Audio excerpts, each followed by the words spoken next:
No more BlizzCon, boys. Maybe for the foreseeable future, who knows? But we know for a fact 2024 there will be no BlizzCon. Now let's read a little bit into the blue post. After careful consideration over the last year, we at Blizzard have made the decision not to hold a BlizzCon in 2024.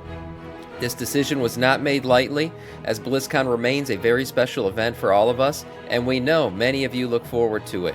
While we're approaching this year differently, and as we have explored different event formats in the past, rest assured that we are just as excited as ever to bring BlizzCon back in future years. This following paragraph just talks about some of the stuff that they want to announce. Really, it's just World of Warcraft: The War Within and Diablo's first expansion, Vessel of Hatred. I'm guessing Overwatch is it's kind of on back burner life support at this point. They're just dropping new characters every once in a while, trying to figure out where they want to go with that game. I'm sure Microsoft's going to play a pivotal role in what the hell happens with that game in the future. But other than that, they really don't have much to talk about. They do mention that they have exciting plans for Gamescom, so I guess they're going to get more involved in shows like that, other industry shows. But as far as a BlizzCon goes, it's a nada. It's a dud. And like I said before, the giant orgy that I had planned for this stream, the big orgy event, I have to cancel it. I took off the room. It's not going to happen anymore. We're just not doing it. And that's sad. Yeah, so 2025 Midnight BlizzCon, that might be it. So if you guys remember how BlizzCon's always worked, really it was every other BlizzCon was the eventful one, right, where we got a big expansion announcement. And the one in between was always kind of like, it's fine. But if you're going to go to a BlizzCon, go to the one where they're announcing an expansion. That was always kind of the rule if you had to pick. So, look, they announced 3 freaking expansions in the last one.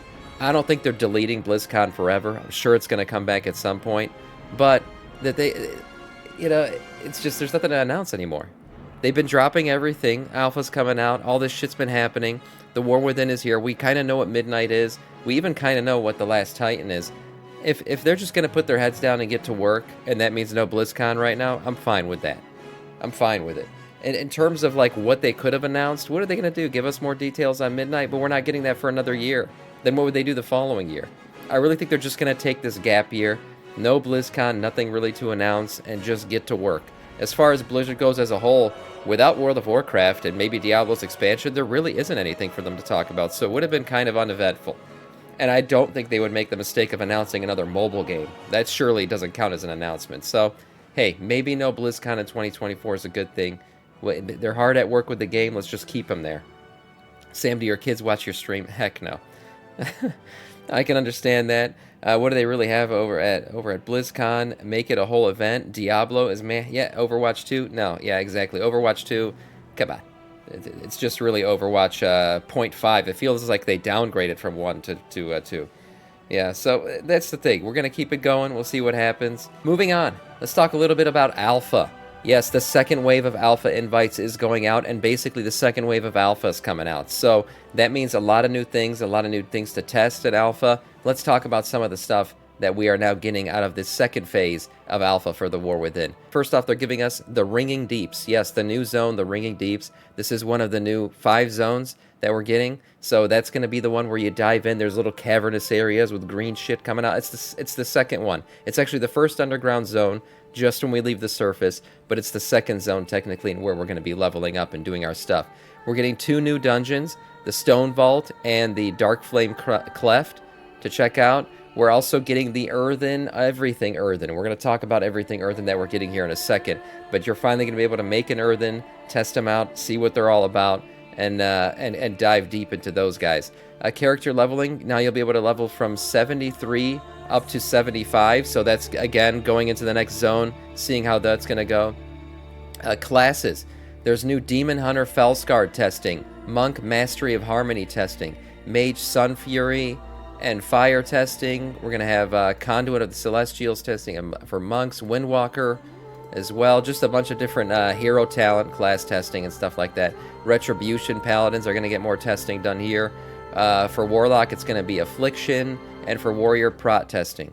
So different classes, obviously different hero spec class combinations will be able to be tested here. So they're opening up a whole new zone for us. And the Earthen Race. So let's check out some of the other stuff that's been data mined for the second phase here. Shaman. Oh my god, look at this. A new model for Shaman has been data mined, and this thing is highly up-resed and beautiful. One of the coolest weapons in the game, I have to say. The no more glowing spark. Anduin has lost his light, and evidently Shaman no longer has its glowing orb.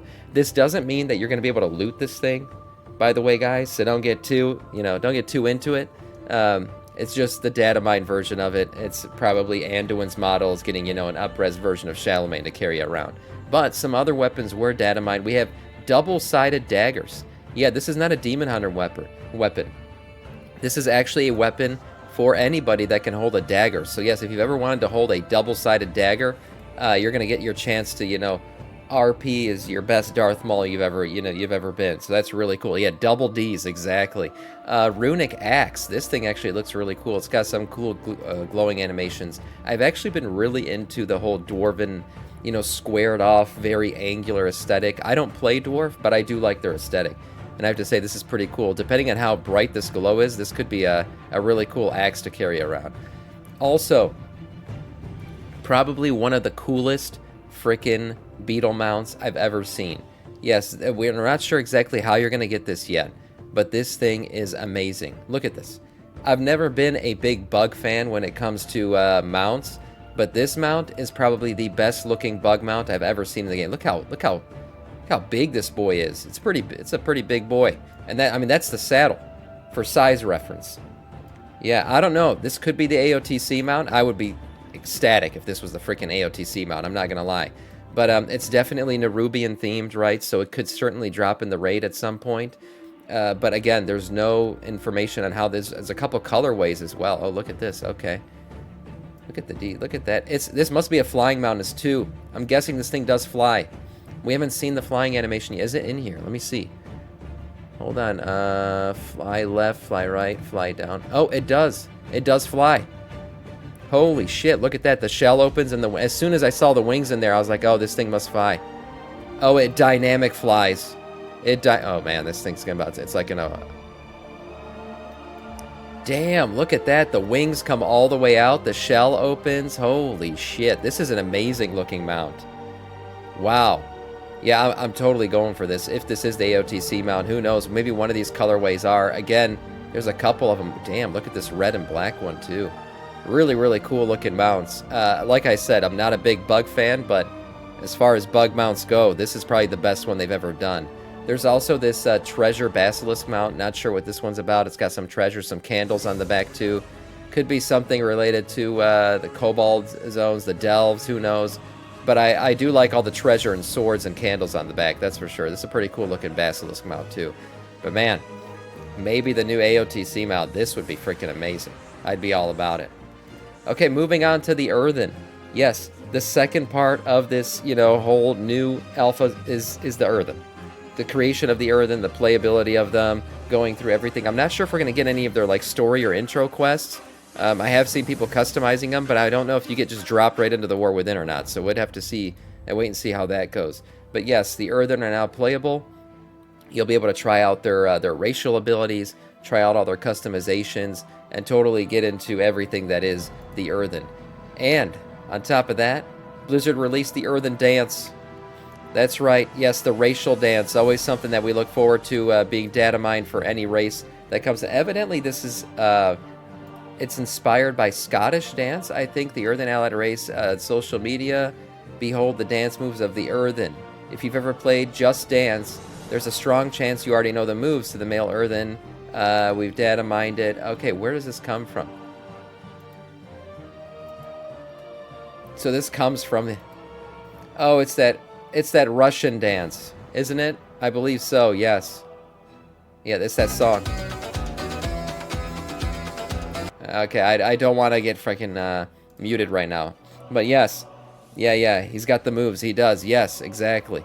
So that's pretty cool. The male one, I believe the female one was data mined as well, but I haven't seen it yet. He does some jiggles there and everything, so that's cute.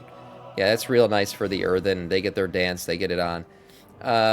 Also, the Earthen are getting some really cool civilian-looking armor.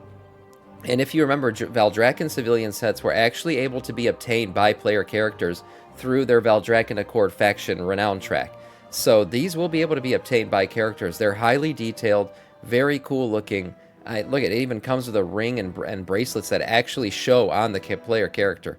So that's pretty cool. We did get a watch recently from the trading post, and that was underwhelming to say the least. But these kind of look cool. So they're wearing jewelry, different stuff. Super high detail on a lot of these with the different etchings and gems in them. One thing I will say about it, this thing gets even more detailed here. If you look at these belts with these different tools in them, this looks really, really cool. But evidently, these are not showing up on any other races other than Dwarven races. So, some people are thinking that maybe these specific ones will only be available for Dwarves to transmog into. I mean, we've seen only race-specific transmogs before, so this wouldn't be the first. But it's kind of disappointing because these are really cool. I mean, if you want to RP as some artisan that just runs around and you know, does his professions every day, you're going to want something like, look how cool this is. It has little tools in the belt and everything. Again, really cool. I love the way this little shoulder, it's not really a cape, but it's like a cowl just hangs over the back here. Some very cool colorways with the gems and everything else. It looks good. It looks good. This will probably be related to the Earthen, like I said, faction renown track in some way. No shirt, just pop the collar. Yeah, exactly. He's still got the collar popped even though he's not wearing a shirt. Perfect. Again, some really cool stuff Blizzard's been doing with a lot of transmog that we've been seeing recently is adding these different 3D assets on the belt. Look at that. The little bag with the feathers, the little horn here. I like what they've been doing with this. All the 3D assets that just adds to gear. You know, how good it looks. It adds to the whole aesthetic. I just love more 3D assets on our gear for sure, rather than the painted on shit that we've seen before. But again, a lot of these assets with the 3D stuff have not been showing up on any characters but dwarves. Either it hasn't been created yet or it just clips through. There's some issues with them. So we'll have to wait and see how these end up turning out. But man, these are hyper detailed. I like a lot of these. Look at the little carvings here in the back. That looks awesome. The sandals with the open-toed armored sandals. It just feels like an oxymoron looking at it. But yeah, we got open-toed armored sandals. So protect your feet without protecting your feet. Very nice. Let's see if there's any more here. We got it on the males as well. Armored open-toed sandals. Some interesting helms here with the light coming off the gem. That's a pretty cool effect. Again, more 3D assets off the belt.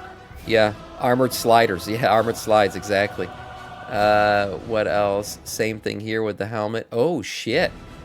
We got earthen military armor. Oh, I haven't seen these yet. These are pretty cool. The eye holes look a little bit off. Let me see it on a male. I gotta see it. I gotta see it on a big boy. Yeah. Oh, wow. I like how bulky these shoulders are. These look pretty good. Again, everything earthen has been really nice. Oh, there's like some Spartan-inspired stuff off that helm. That helm's actually pretty cool looking. I just don't know about the eye holes.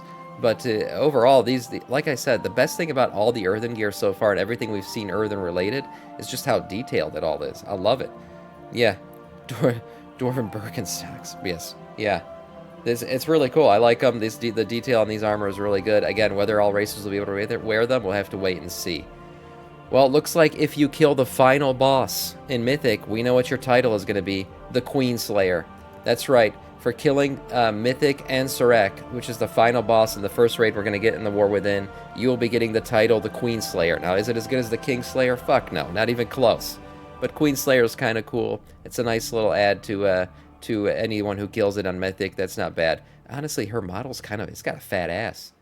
She's got a weird looking model. I'm not gonna lie, we'll have to see how that whole boss fight goes once it's finally revealed.